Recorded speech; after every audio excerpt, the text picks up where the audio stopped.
Ganitong buhay from Buena Vista, guys. So good morning, guys. Ito yung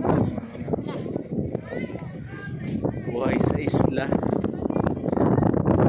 Sa tabing natin area na yun doon banda.